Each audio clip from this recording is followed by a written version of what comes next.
नमस्ते। मैं Asian international school की हिंदी शिक्षिका सीमा साव बोल रही हूँ। आज मैं कक्षा 11वीं के पाठ्य पुस्तक आरोह भाग 1 से गद्य भाग से पाठ विदाई संभाषण पढ़ाने जा रही हूँ, जिसके लेखक हैं बाल मुकुंद गुप्त। तो आइए अब हम लेखक बाल मुकुंद गुप्त जी के बारे में जान लेते हैं।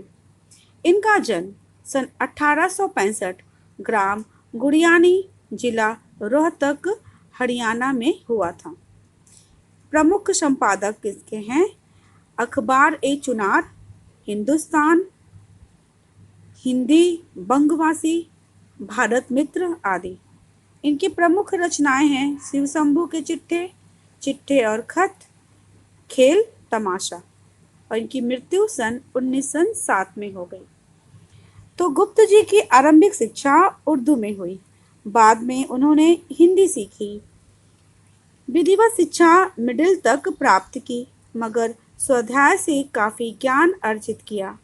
वे खड़ी बोली और आधुनिक हिंदी साहित्य को स्थापित करने वाले लेखकों में से एक थे। उन्हें भारतेंदु युग और द्विवेदी युग के बीच की कड़ी के रूप में देखा जाता है। बाल मुकुंद गुप्त राष्ट्रीय नवजागरण के सक्रिय पत्रकार थे और उस दौर के अन्य पत्रकारों की तरह वे साहित्य सृजन में भी सक्रिय रहे। पत्रकारिता उनके लिए स्वाधीनता संग्राम का हथियार थी।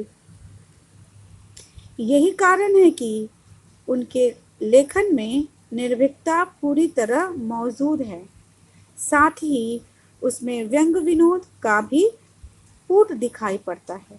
उन्होंने बांग्ला और संस्कृत की कुछ रचनाओं के अनुवाद भी किए। तो आइए अब हम पाठ विदाई संभाषण के सारांश को समझ लेते हैं। तत्पश्चात पाठ को विस्तार पूर्वक समझेंगे।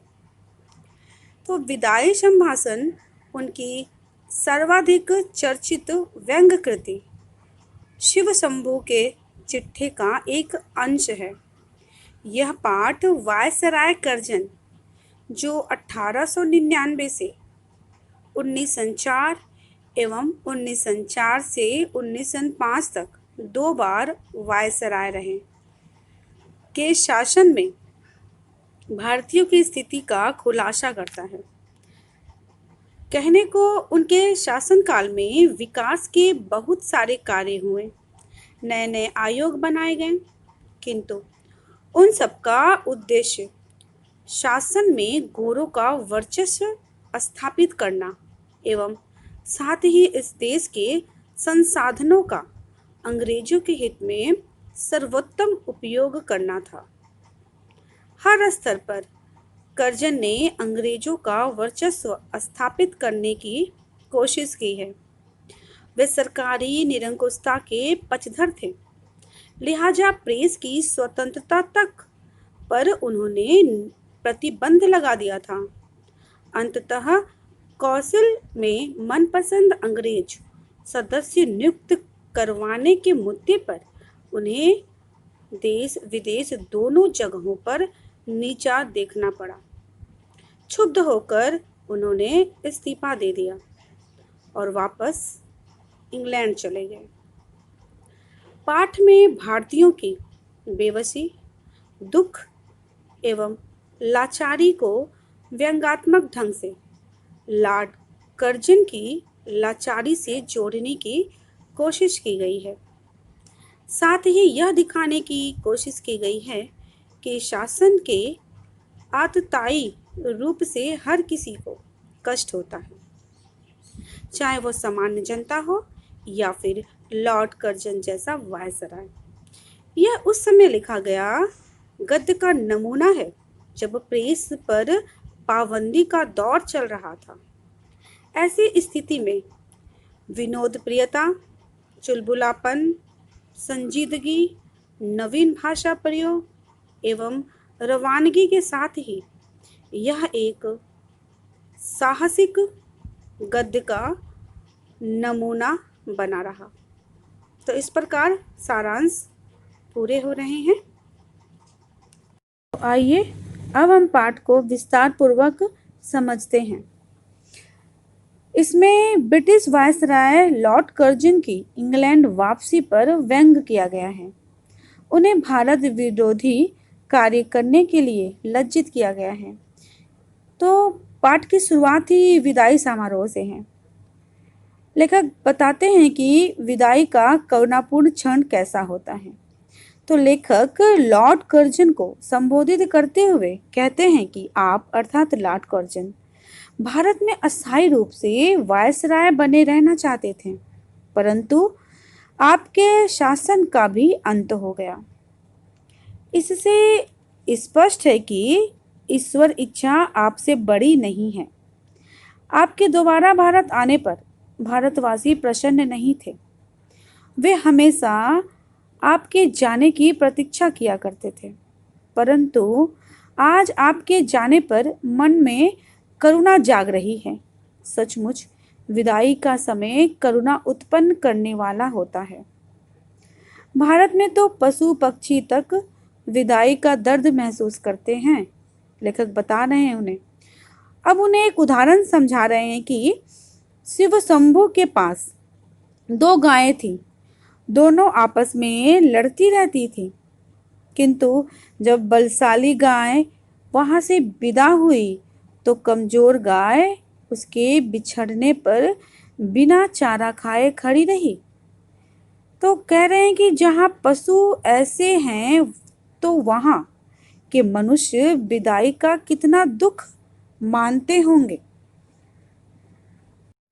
इसके बाद लेखक बताते हैं कि किस तरह से लॉर्ड कर्जन का शासन का अंत दुखमय हुआ। कहते हैं कि कर्जन ने इस खेल को सुखांत समझकर खेला था। उसे आरंभ से मध्य तक सुख ही सुख मिला था, परंतु अंत दुखद हुआ। वास्तव में सारी लीला रचने वाला लीला में कोई और था, अर्थात इसके पीछे का हाथ किसी और का था। घमंडी खिलाड़ी व्यर्थ में ही घमंड दिखाया करता है। लेखक बताना चाह रहे हैं कि लॉर्ड कर्जन के पीछे किसी और का हाथ था जिसने सारे खेल रची, किंतु खेल इसी के द्वारा करवाया गया। फिर कह रहे हैं कि दूसरी बार भारत में आने पर लॉर्ड कर्जन ने ऐसी योजना बनाई थी कि जिससे भारत में अंग्रेजों का राज सदा सदा के लिए बना रहे, परंतु उन्होंने अपनी करतूतों से ऐसी अशांति फैला दी थी कि आने वाले शासकों को सुख की नींद नहीं आ सकेगी। ऐसे शासनकाल में सबको वो अस्त व्यस्त करके रख दिए थे। उन्होंने स्वयं भी संकट सहे और भारतीय जनता को भी दुखी किया। भारत के लोगों को इस बात का बहुत दुख था कि लॉर्ड कर्जन के शासनकाल में उन्हें अनेक तरह की समस्याओं का सामना करना पड़ा, जिसे वह लॉर्ड कर्जन समझ कर भी नहीं समझ रहा था।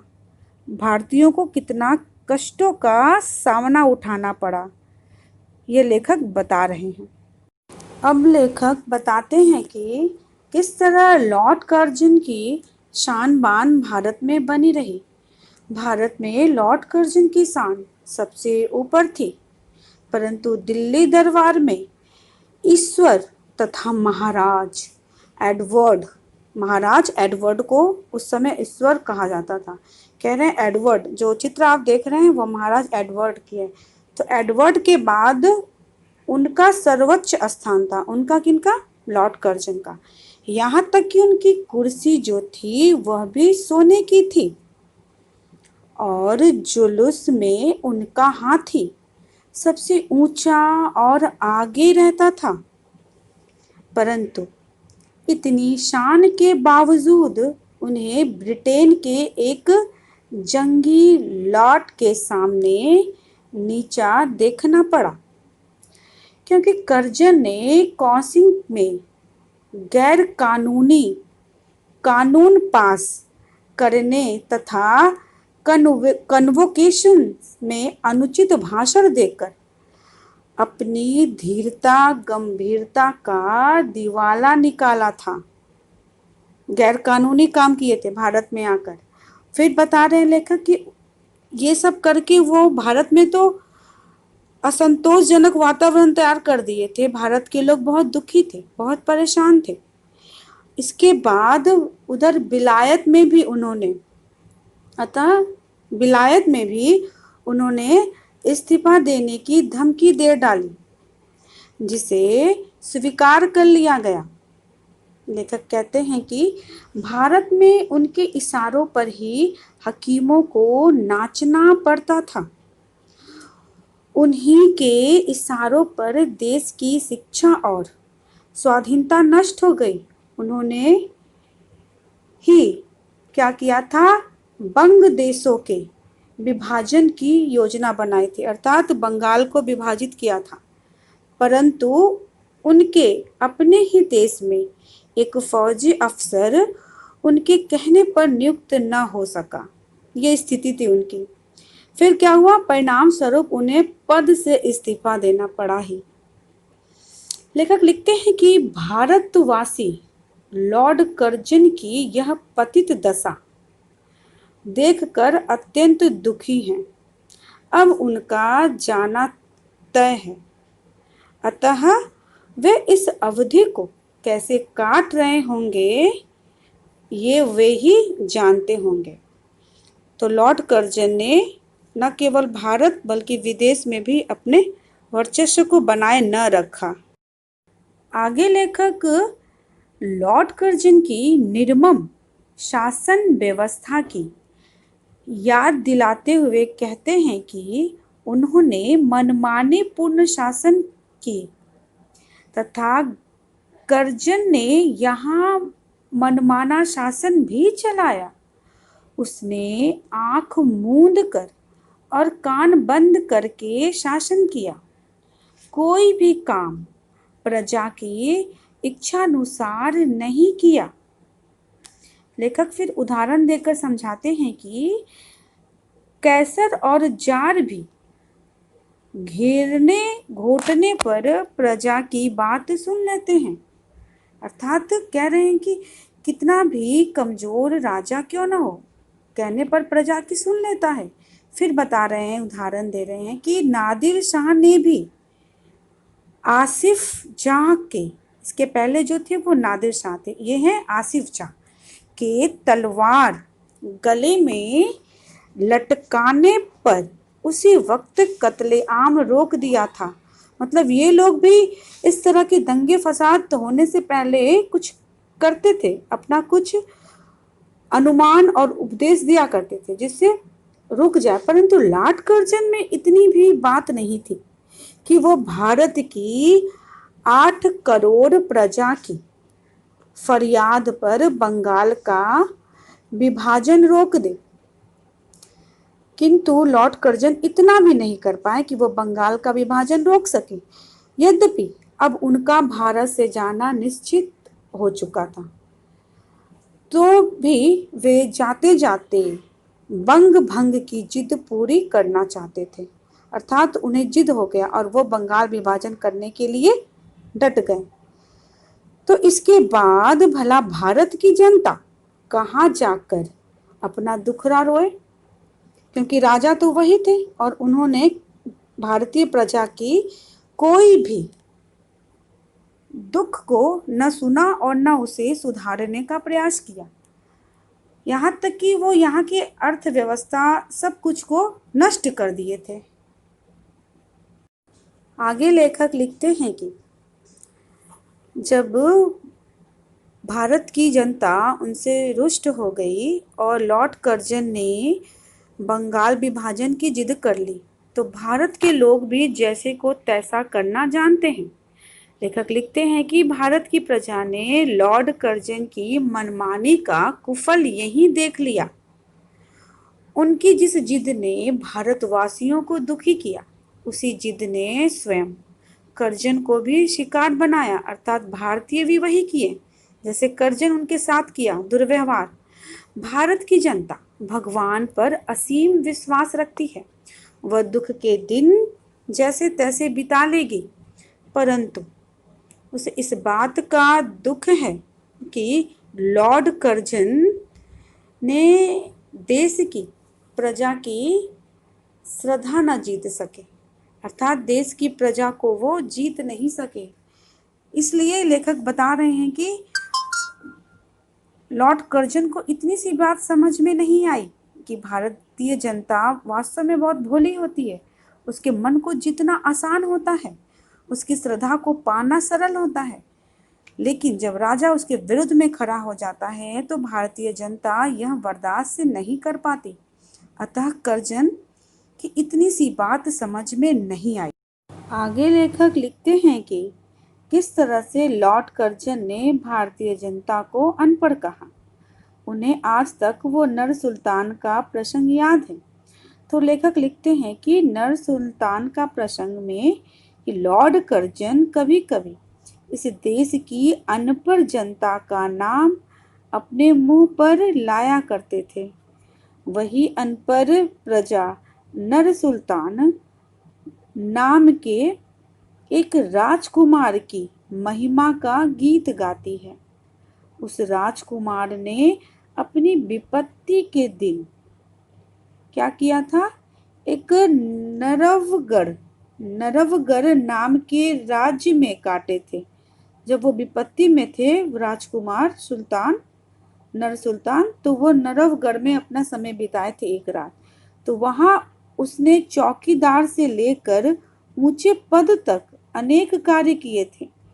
उसने विदाई के समय नरवगढ़ की जनता का, वहां की भूमि का उपकार माना था और उसे श्रद्धा पूर्वक प्रणाम भी किया था। फिर लेखक बता रहे हैं कि भारत की जनता आज तक उस कृतज्ञ राजकुमार को याद करती है। पाठ के अंत में लेखक लॉर्ड कर्जन से पूछता है कि क्या आप भी ऐसा विदाई संभाषण कर सकते हैं जिसमें आप अपने स्वार्थ का, अपनी धूर्तता का उल्लेख करें और भारत की भोली भाली जनता के प्रति कृतज्ञता प्रकट करें? क्या आप भारत के प्राचीन गौरव और यश को फिर से जगाने की कामना प्रकट कर सकते हैं? लेखक को विश्वास है कि यदि कर्जन ने ऐसा किया होता तो यहाँ की जनता उनकी प्रत्येक गलतियों को क्षमा कर देती, परंतु लॉर्ड कर्जन में इतनी उदारता नहीं है। अतः इस प्रकार लेखक अपने पाठ को यही समाप्त करते हैं। अतः उन्होंने इस पाठ में यह बताने का पूरा प्रयास किया है कि किस तरह से लॉर्ड कर्जन ने भारत पर 2 बार आकर राज्य किए और यहाँ की भोली भाली जनता को गुमराह किया। अतः यहाँ की जनता की स्थितियों का भी वर्णन भली भांति करते हैं। अतः यह विदाई संभाषण का एक अंश है। धन्यवाद।